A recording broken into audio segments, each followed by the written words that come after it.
everyone, it's Carrie's Little Piggies here, and today's video is probably going to be a really long one, but I think it's very necessary. It's going to be about a very serious topic that only recently hit very close to my heart. So let me tell you the background of the story. A little over a week ago, I did my usual weekly check of the piggies and of Marmalade, and that included, of course, the weekly weigh-in. And all the other piggies, they were all great, and Marmalade was great. Everybody passed with flying colors, except for Reina. I was particularly concerned about Reina's weigh-in because within a week, she had lost a lot of weight. The weight loss was concerning, but in the past, I'd say 4 to 5 days before the weight loss, that was the time when we introduced Reina to the Sugar Puffs and then back to Kipua, and they became the Titan Puffs. And so even though I was concerned about the weight loss, I thought that maybe the weight loss might be because of how active Reina was all of a sudden, because all of a sudden she's chasing around these two little balls of energy, and they were following her all over, and she was popcorning and having a great time, and I saw her eating and doing everything normal, so I just figured, oh, maybe that's just her weight loss because of how active she is now, because she really wasn't active before them. As a general rule, though, if, there's something different, especially something like that, I made sure to make a vet appointment because I didn't want to rule anything out. So the earliest that the vet could see Reina, though, was for 2 days later. And in the meantime, I was thinking more and more about maybe some other symptoms of Reina or some other things that I might want to bring up with the vet other than the weight loss. I started to do some research. And my general go-to, actually my first go-to, anytime I think that there may be some kind of health or medical issue with any of my piggies, while I'm waiting to go to the vet, of course, is to go to the website Guinea Links. The site is completely packed with all kinds of questions and answers and possibilities. So then I started reading this article about ovarian cysts. And the more and more I read about it, the deeper my heart sank. And then I did more research on other sites and other forums, and all of a sudden a light bulb went in my head, and I said, oh my God, a lot of these symptoms and a lot of these things I'm reading about, they might apply to Reina, and she might actually have ovarian cysts. And the crazy thing is I started noticing a lot of these symptoms since December. So even though I did recognize a lot of these symptoms, I attributed it to something completely different, or maybe it was something in addition to it, and I just couldn't believe that I didn't take her to the vet sooner. So here I am freaking out, doing all this research, talking to my friends about their experiences or their knowledge about ovarian cysts, looking on Facebook and all the sites, and more I'm thinking, gosh, that might be what Reina has. Thankfully, we went to the vet only 2 days later, and the vet visit confirmed that Reina has ovarian cysts. So I thought it was extremely important to do this video because not only do I want to share Reina's experience with all of you, I think it's a topic that is not talked about too often and yet is a very common issue. So what are ovarian cysts? So without getting so technical, ovarian cysts deal with guinea pig female reproductive systems. The guinea pig reproductive system is pretty similar to humans. They have a uterus, they have 2 ovaries, and these ovaries during a reproductive cycle will release eggs, and that's how a guinea pig breeds and has babies. But how ovarian cysts actually develop is that during this reproductive cycle, for whatever reason, the ovaries don't release the eggs. So what happens is these pockets of tissue that are filled with fluid actually form. Generally, it's not cancerous. However, if left untreated, these cysts They can grow, and they can grow extremely large, and they can burst. And if they burst the ovaries, and it could cause illness and death in the piggy. And there's a hormone imbalance that basically can lead to other health issues and disease. Now, these cysts, they can form in both ovaries, or they can form in just one ovary. Usually they form in both ovaries. And cysts can either be around for a long period of time before they flare up or grow, or they can gradually get bigger, or they can just develop within a few hours or few days and become a problem. So what piggies can get ovarian cysts? Only female piggies, of course. It only happens in piggies that haven't been spayed, but any breed of piggy can get ovarian cysts, and it actually is very common in female piggies between the ages of 18 months old and about 5 years old. Actually, I read on a few sites that ovarian cysts are so common that in about 50 to 75% of all female piggies develop some form of ovarian cysts. That doesn't necessarily mean they're life-threatening or health-risking cysts, but it's that common that it happens in female piggies. So what are the symptoms? Actually, guinea pigs can develop ovarian cysts and not have any symptoms, or they can have one or more or all of these symptoms. In Reina's case, she had a lot of these symptoms, and it's not that I ignored them, it's that I myself misdiagnosed them and thought that they were something else. But when I look back at everything and see them all as a whole, I should have known that this was a possibility. So one of the first major symptoms that will signal ovarian cysts are the change in mood and behavior. Because of the hormonal imbalance, piggies may be more aggressive, more dominant, constantly mounting. They're much, much moodier. And with Reina, she's always been a dominant diva since I've had her. She's always mounting. She's always expressed moodiness. But I noticed that recently in December, she started getting even more moodier, even more aggressive and dominant. And that can very well be why she fell out with Kipua back then. I had attributed it to grief and just, trying to get used to just being a duo of the Titans rather than having Bonnie. And now that I look back at it, I'm wondering if maybe that's how they fell out, is that Reina became way too moody, way too aggressive, and Kipua just didn't want to deal with it. And even if you look at my bonding video that was posted recently, this is before I even thought of ovarian cysts in Reina, you can see how aggressive Reina is. And that was the first symptom that I kind of missed and attributed to something else. The second main symptom is hair loss. And basically, you will see a thinning of the hair. My vet calls it hair symmetry, or it is also called bilateral hair loss. It starts in one side, but it actually forms in both sides. And it's kind of almost like both sides gradually thin out. And generally, this hair loss will happen, but there's really no signs of itchiness, and the skin looks fine and healthy. It's just this basic general thinning of hair. And now, I noticed that in Reina in around December. And I thought it was Reina barbering herself, because I'd seen her basically nibble on the sides where she lost her hair. I thought, oh, it was stress because of the loss of Bonnie and because of the new situation with just her and Kipua.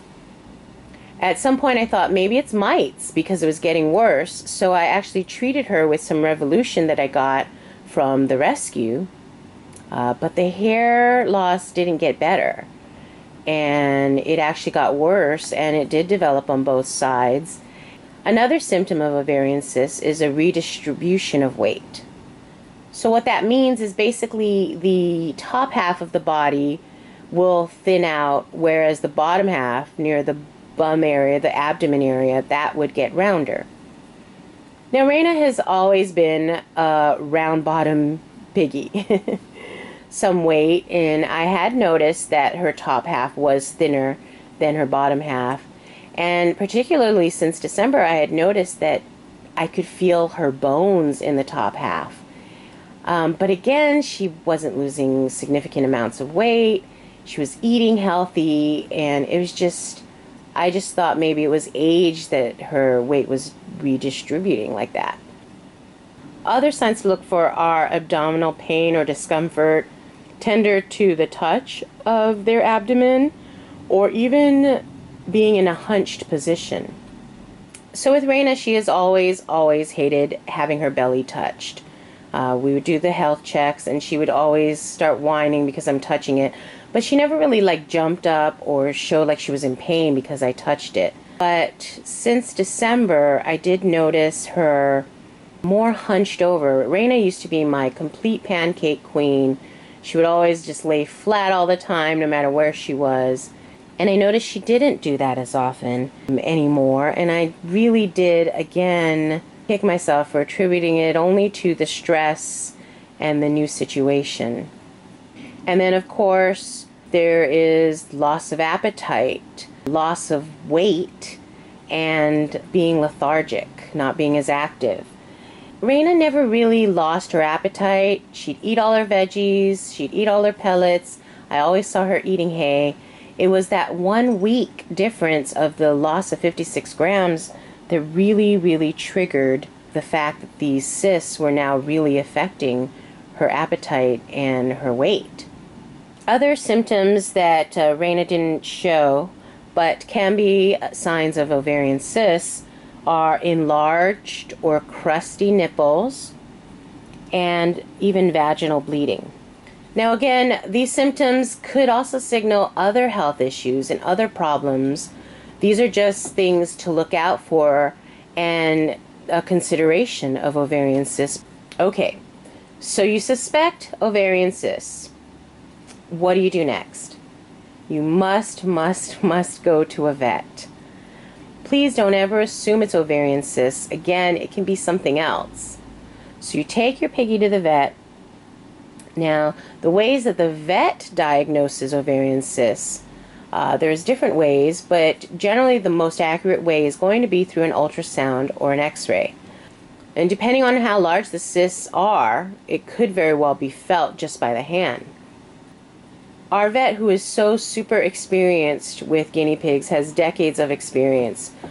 As soon as she saw Reina and we discussed her symptoms, saw the redistribution of the weight, and saw the bilateral or symmetry of the hair loss, the vet suspected immediately that it was ovarian cysts. However, she couldn't really feel it just by giving her the health exam. So she said that we needed to do an ultrasound. And that is what we did. And the ultrasound did confirm that Reina had small ovarian cysts, multiple ovarian cysts, in both of her ovaries. So now that it's been confirmed that Reina has ovarian cysts, what do we do about it? The good news is ovarian cysts are perfectly treatable. So the vet discussed our options with us. If you want to absolutely cure ovarian cysts, then the only thing to do is to spay or neuter the piggy. And that might seem like the obvious choice, but it really isn't. If you know anything about guinea pigs, then you know that any kind of surgery is extremely risky for them.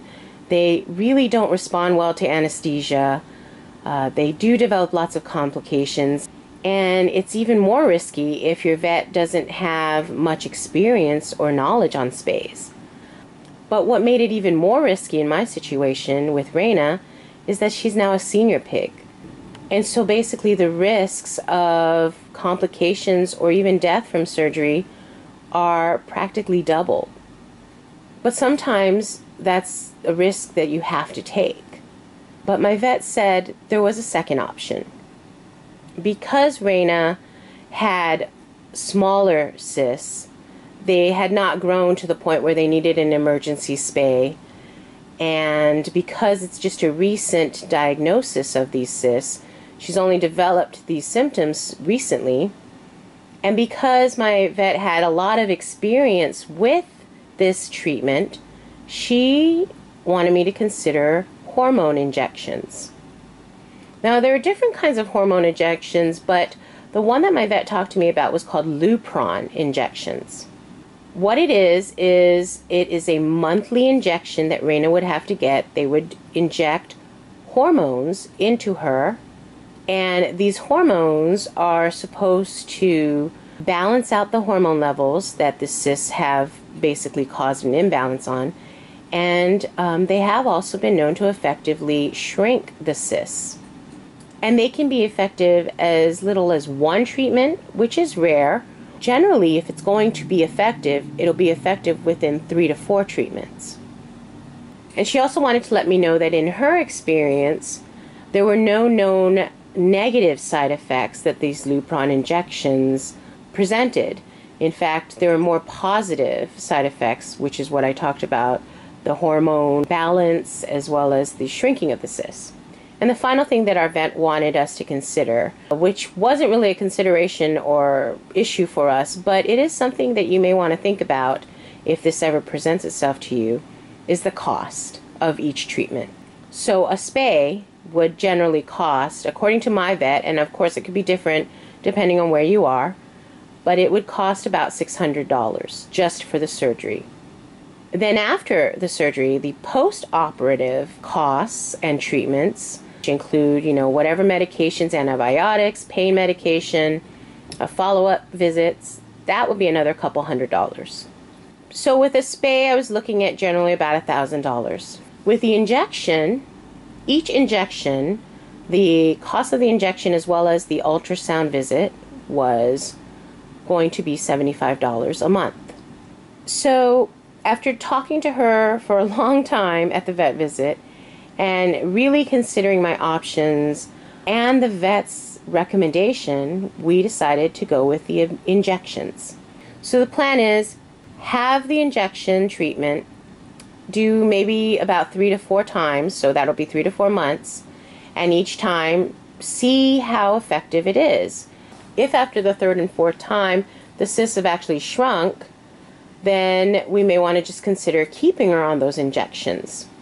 However, in between that time, or if after that time something worsens in Reina's condition, or it's not effective at all, then the spay is still definitely an option. So that's what happened to Reina. She got her first Lupron injection. I'm also taking extra steps that the vet thought was a good idea, which is I'm actually separating her during veggie time, and only because I want to make sure she gets her full serving of veggies. And I noticed that her appetite isn't as great. I'm weighing her more than just weekly, and I'm also giving her vitamin C supplements. If at any point in time her weight drops to a concerning amount again, I will definitely be giving her critical care and taking her to the vet. And of course I will be having follow-up videos and updates on Reina as we battle these ovarian cysts together. So I want to leave you though with one last point about ovarian cysts. Ovarian cysts are not preventable. You do not know if they're going to develop in your piggy or not. There's nothing in your diet that you can change. There's nothing in the proper care that you can do to prevent this. It's all part of her reproductive cycle, and unfortunately, as they age, they tend to have more health concerns, and ovarian cysts are one of them. And the only thing you can do is be very observant, do the health checks, and if something's off, go to your vet, mention it to your vet as a possibility, and you just have to be prepared. That's why a vet fund is so important, because if you have female piggies, you may want to put aside money for maybe one day when your piggy ages, they'll need a spay. Okay, I hope this video wasn't too long and overwhelming for you.